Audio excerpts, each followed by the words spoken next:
Hey guys, welcome back to the channel. I'm the Arkansas RC Newbie, and on today's episode I have got the G-Speed FS carbon fiber chassis here. This is my new build. You guys have been helping me out with it, so thank you so much. Been answering some questions. I'm going to be doing a once-over on this, and if you guys got to see my last mail time, we had the Rhino Krawler 1800 kV Outrunner motor that came in, and the ESC. I was really just stressed if my links were right, if that was going to fit. I think I got everything fitted as far as that stuff's concerned. And some guys are actually helping me out and answering some questions. So I'm going to do some measurements for you guys. We're going to be messing with this Rhino 1800 kV brushless motor. I do have some questions about that as well. And also in today's episode, we're going to be opening some more mail. This is mail that's going to be going directly on this crawler, so I cannot wait. So please, if you guys are interested in that as well, please hit that like button, hit that subscribe button, and let's get into it.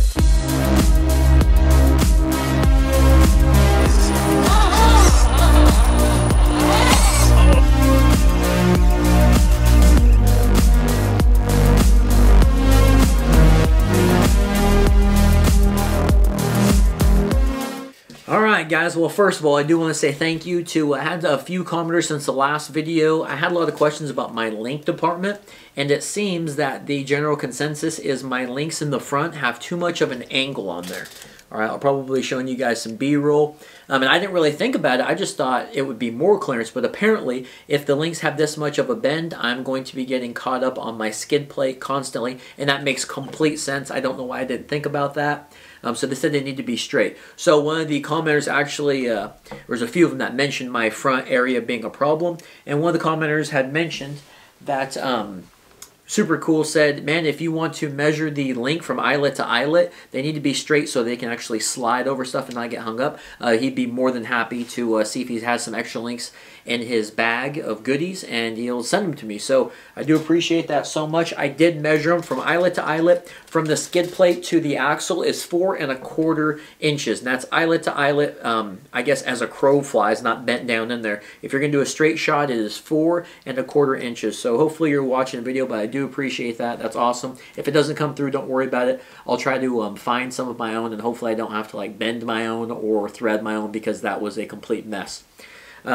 So when you guys got to see the Krawler last, the G-Speed here, I didn't have my sliders on there. I'm not a big fan of the sliders, but I did get a body with this purchase as well that I bought from my boy James.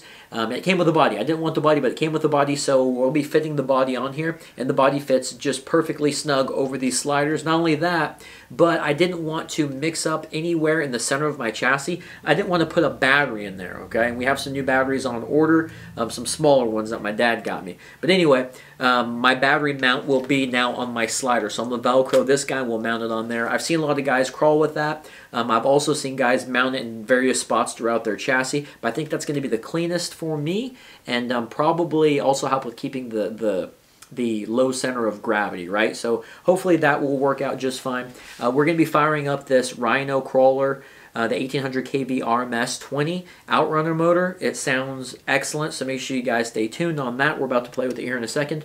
The gearbox is just a budget LCG Amazon. I think it was like $29.99 or $39.99. No overdrive whatsoever, but I do have overdrive in the gears, in my axle gears. The pumpkins, I think the rear, I think overall I've got like 38% overdrive in the front, something like that. But it being like a 13-inch wheelbase or a little bit longer, it does have a pretty good turning radius. So that should help, right? Hopefully we can get those links figured out. 4 1/4 inches eyelet to eyelet. Hopefully we can get those guys figured out.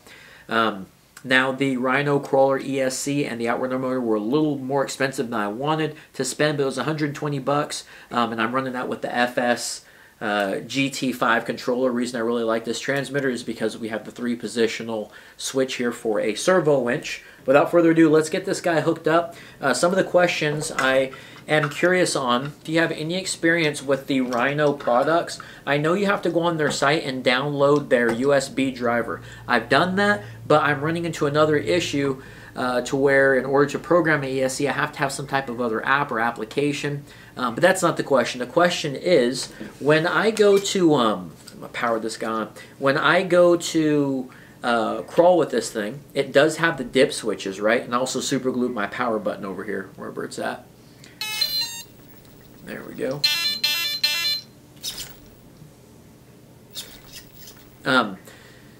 When I go to power this on, it has the dip switches, so I now have 8.2 volts, because I think it runs from a 5.2 volt to an 8.2 volt with the internal BEC. That's fine, that's what I want. I'm just wondering if I'm going to do any damage if I crawl with this thing without setting it up. Now, it does brake pretty hard, and it does accelerate pretty hard, but I noticed on watching one of the YouTube videos on the whole setup procedure, it does show that you have to set it up for the KV. There's different KVs, of course, and I don't know if it's pre-programmed to 1800 volts. If you guys have experience with the Rhino stuff, let me know. Will it hurt it any if I end up crawling with this thing before I get a chance to fully dive into that software and mess with the settings on this? If you guys wouldn't mind, let me know. Again, the dip switches are accessible, just everything else is not. I haven't felt it overheat. I haven't crawled with it. I just gunned it a little bit and played with it, made sure everything was going right.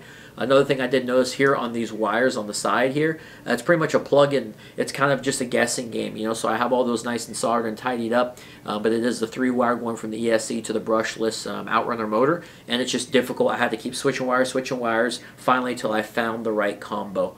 But let's go ahead and go slow here. Let me flip it upside down. That'll probably be better. I don't want those wheels to catch this table. Whoop. It's the 1800 kV, so this is barely a little bit of throttle. I mean, that is super smooth. It's super quiet. I was having a problem with the motor rotation rubbing on the rear link, so I just swapped those around, and it actually straightened out my rear axle pumpkin. So that's the slow.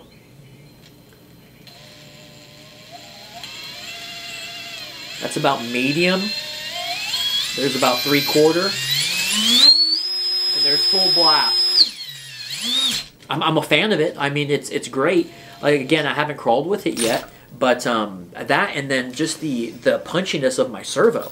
I mean, that, guys, the 45 kV, it has the 8.2 voltage max to it, so it's putting full voltage in there. I mean, that guy it's crazy speed on that. So that's definitely a big upgrade. I think I had it 7.1 before because I was running the Warn winch and I didn't want to burn it out. So I would love to know if you guys had, like I said, just any experience with the Rhino ESC. What I don't want to happen is I don't want to overheat and I don't want to damage it because the ESC doesn't know exactly what kind of motor, as far as KV is concerned, what kind of motor that it's pushing. So I don't know if that's going to damage anything. Everything went together really well. I did have to drill some new holes on the bottom of my skid plate. I probably could have just swapped it over, but I wanted like maximum fitment, and I just got it just enough. So I notice whenever I get the links, whenever I move my links back, all the articulation is still there and nothing rubs. So I did crawl around the carpet. There are some cases where you get into those situations where you have to run it this low, and this thing can definitely do the job, I'm sure. It's punchy, it's super fast. I do have to do some more settings, of course, in my transmitter with this guy, but I mean, right now I am super happy with the purchase right now. Again, I don't want to burn this thing out. That's going to be the big mistake. But alright guys, well that's that. Without further ado, let's get into some mail time, because most likely you guys will get to see the speed and everything else with this winch that I've got in the mail time. So alright guys, here we go with everybody's favorite segment, a little bit of mail time. Now on these items, you guys can check out the affiliate links in the description below, and I will try to put some in there since it is an Amazon purchase. Alright, so the first thing we've got here is going to be a two-pack of, alright, servo mounting, carbon fiber mounting spots, I guess you could say it. It comes with 2 of them. This is for a regular size servo, but what's in this bag is what I want to try to see if I can fit on here, maybe right behind my my steering servo, like we had talked about in the last episode, talking about this thing. I'm hoping. Wow, that is tiny. I don't know if I'll be able to make that work. Wow, this is the Reefs RC 99 micro servo. Look how small that is. Wow, that is tiny. This right here was 69 bucks, but it's supposed to come with a spool. Okay, so it does come with a spool. It comes with some winch line, and it also comes with a decent little winch hook there. That's not bad. It looks like it's actually big enough to get on a winch stick. And the servo. Oh my gosh, this has a built-in servo.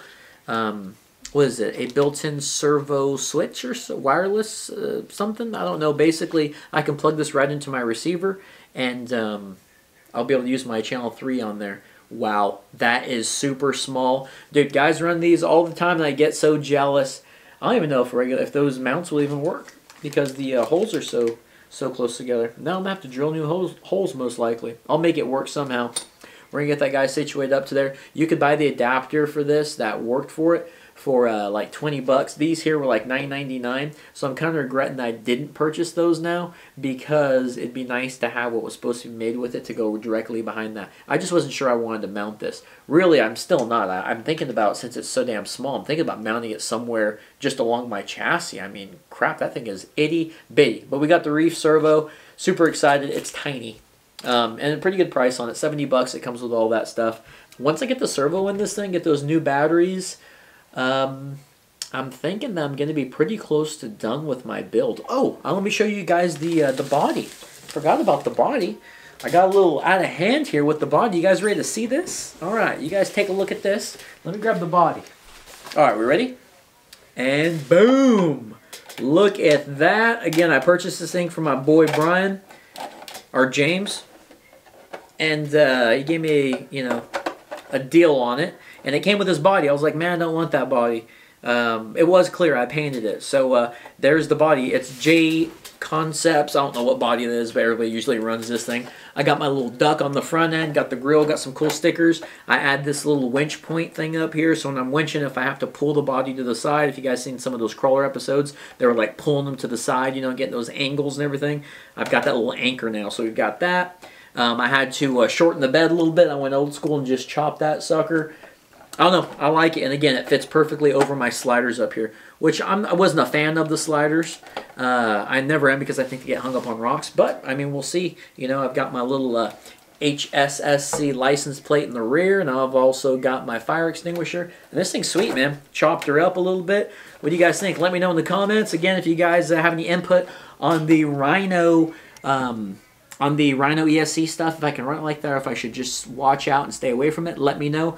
But guys, that was another Arkansas RC newbie episode. I appreciate you guys watching and supporting. Make sure you guys stay tuned in, turn those notifications on, because we got some crawling coming up, and it's going to be the first time I've ever crawled with this thing. All right, it's going to be interesting. We will see you guys on the next episode. Thanks for watching.